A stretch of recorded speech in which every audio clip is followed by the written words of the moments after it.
Hello guys, today I'm bringing you some recommendations for the Steam Autumn sale that's going on throughout this week. I thought I could give you some recommendations based on some games that I've already played. And yeah, I think I'm going right along with the characters here in the Autumn sale page. I'm going to cover some of the types of games that I mostly play, and I welcome you to check it out and uh, write down some comments too. Okay, so the first category of games we're going to take a look is roguelikes. The first one is Risk of Rain Returns, a pixel art roguelike, and it's actually the remaster, more like a remake of the original Risk of Rain. I've played a ton of this game, almost as many hours as in the first game. They fix a lot of the co-op. It works pretty seamless right now. There's a whole community around it of like speed runs and techniques and a lot of fun achievements to hunt. What I like the most about Risk of Rain when we compare with other roguelikes is the diversity of characters and builds you can create. So I do recommend this a lot. It has been remastered by the original creators of Risk of Rain. So this next game is actually Risk of Rain 2 that came a bit before Risk of Rain Returns, and it was created by the same developers, but then it was acquired by another company, and that has shaken up a bit of the reviews after like some uh, weirdly made DLC, but I think over time they fix most of their problems.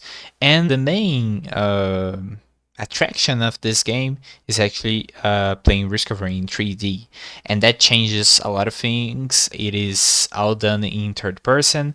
You have a lot of fun in co-op and a lot of different roles you can serve. There are a lot of returning characters and new characters in this game. The original soundtrack sounds amazing. I think it's worth a ton. The DLCs are also really cheap right now. Alright, so continuing our roguelikes, we have Inscription. It combines different genres, with the roguelike being the main axis of the game. The first act is the most amazing, the most repeated gameplay. They even have a game mode for you to kind of repeat that first act. I'm a bit of a scared cat, so after playing this for 40 hours or so, I was kind of having some nightmares. So it kind of scared me a bit, not in the sense of like jump scares, but it's more in the sense that it creates a lot of atmosphere. And if you've played for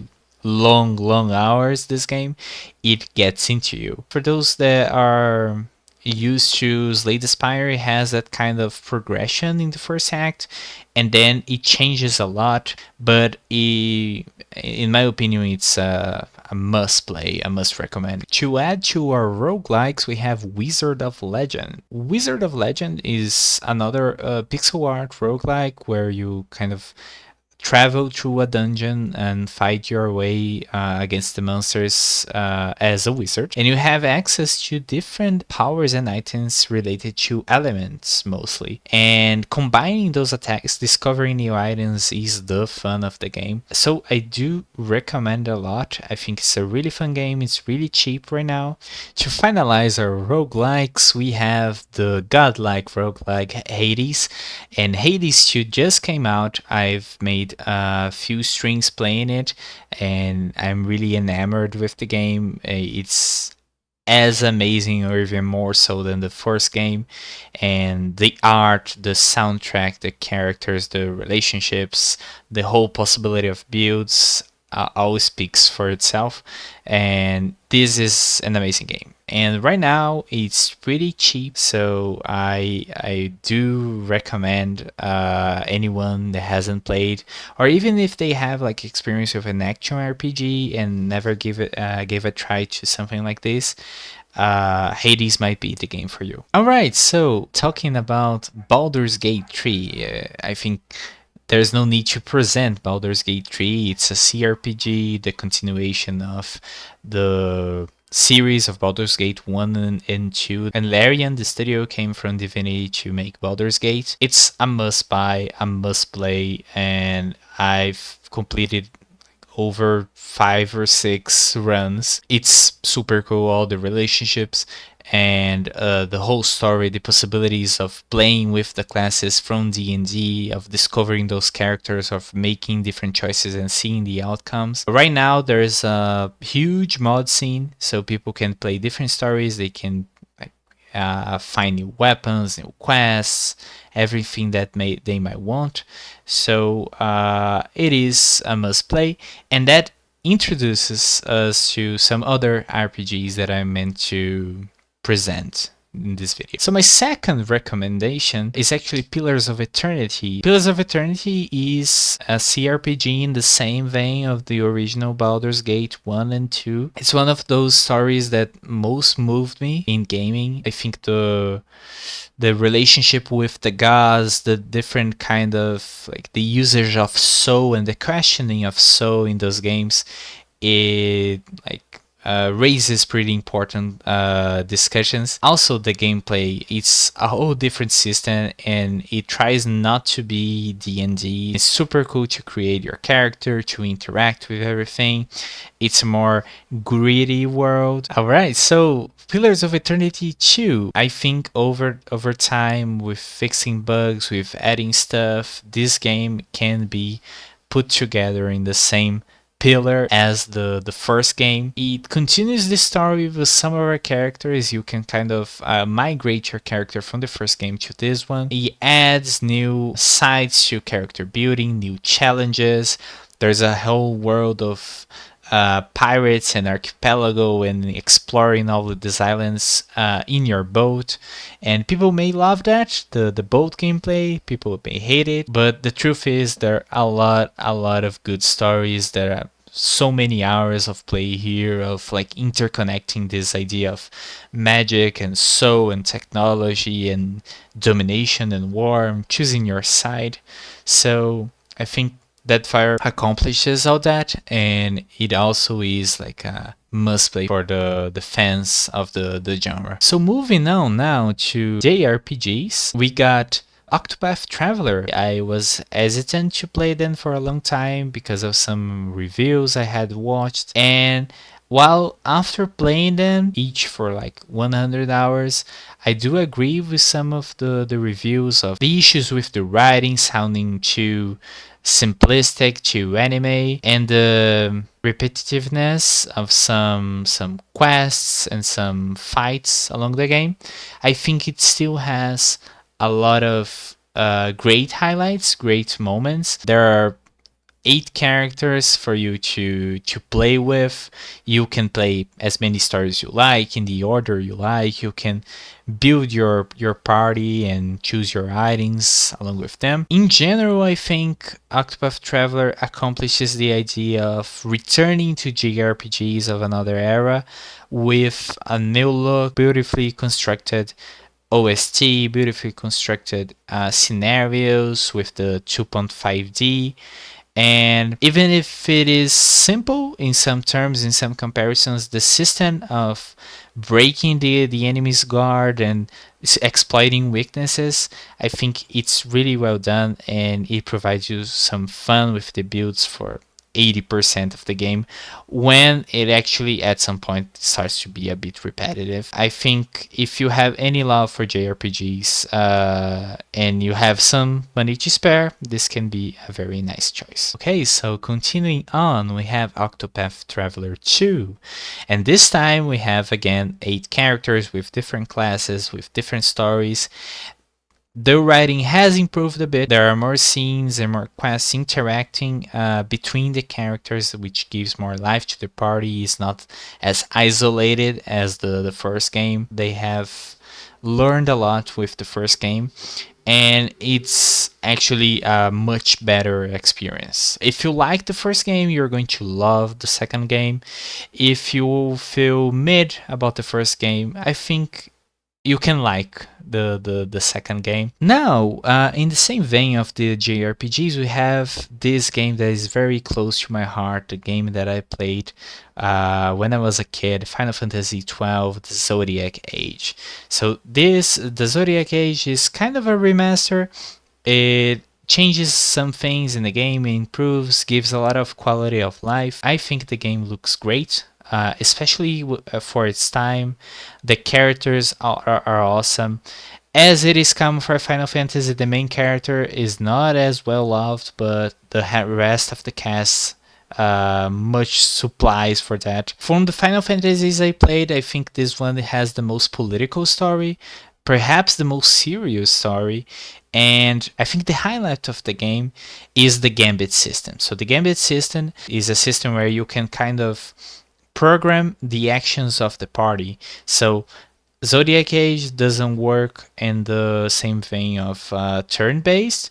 It's kind of a real time with pause where you can kind of command the actions of different members of your party, but you can program them. So let's say, whenever my character has low health, I'm going to cast a heal spell. Or whenever there's this condition, I can cast debuff or a buff.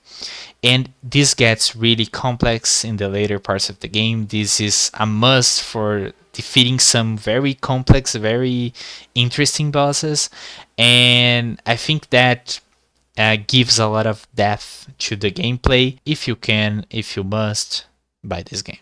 Now for something completely different, we have a text-based RPG that is Road Warden. So Road Warden is a hidden gem. If you like adventure games, point and click, text-based RPGs, I don't think you'll find anything better than this. It puts you in this role of a guardian of the roads that has to go north and find out what happened to the previous road warden. In unraveling this mystery, you're going to form bonds or not, or form enemies with a lot of the communities in the north, and you have to kind of manage all of your inventory and your stats to survive this very harsh environment. I recommend Road Warden to anyone. It's really cheap. It's super worth it. And I myself am beginning to develop a game in Godot, and I want to make something inspired in this because it's such a great game. Ending our RPGs, we have the Banner Saga. So the Banner Saga, it's probably one of the first games I played on Steam back a lot of years ago. And I still recommend. I think it can be, sometimes there are some games that were popular back then and that can be forgotten. And this is a tactical RPG based on a Viking setting, and you have to kind of create and recruit people for your banner for you to move this caravan of people to survive fleeing this horde of zombie-like robots. If you like something with a good soundtrack, a nice dramatic story, I recommend the Banner Saga. Now getting into the Metroidvanias, we have Pseudo-Regalia. So Pseudo-Regalia is a 3D Metroidvania or platformer that puts you in the role of Sybil, and she is kind of a bunny girl or something. And the special thing about her is the movement. So the movement in this game is awesome. You have, like you see in the video, you can double jump, dash, row, and you can combine all that to go real fast, to break through walls, break the game. And I think the most fun part is that the game seems to be expecting that. So there are a lot of secrets to find, areas to get earlier in your run, and the game feels prepared for that.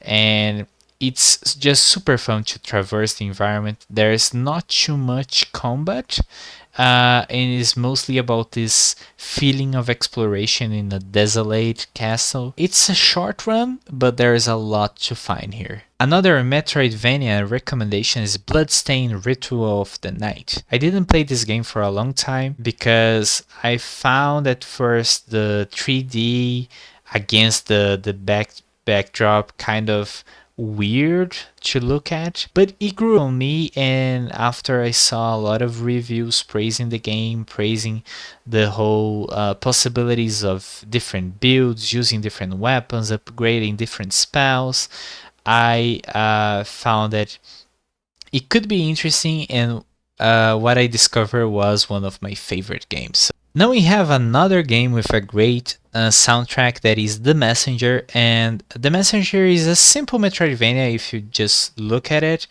The gameplay starts as a simple retro platformer, and then at the midpoint of the game, there are some shenanigans with time travel, and the game transforms into this sort of Metroidvania. It's still pretty simple. Don't go expecting weird exploration or builds. The draw of this game is actually the humor.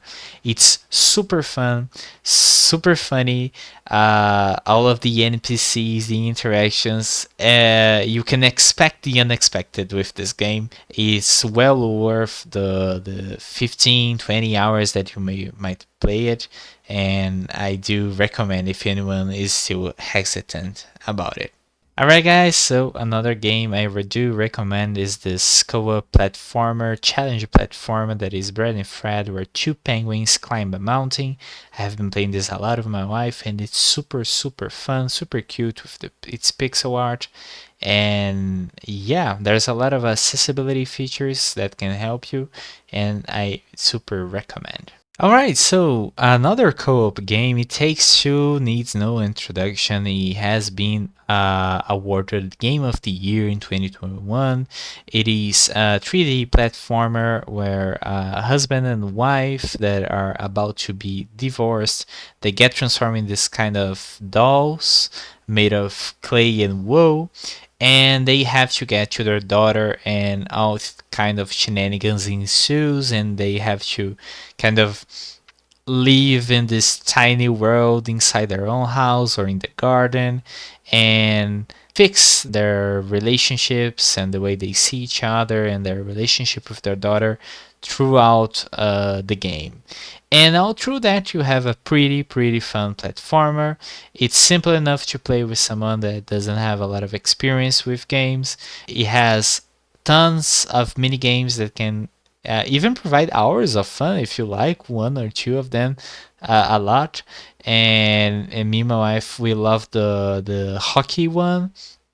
So I super recommend, if you find the price to be to your possibility, buy this one. This one is the one that breaks friendships, breaks marriages, because everyone is shouting at each other.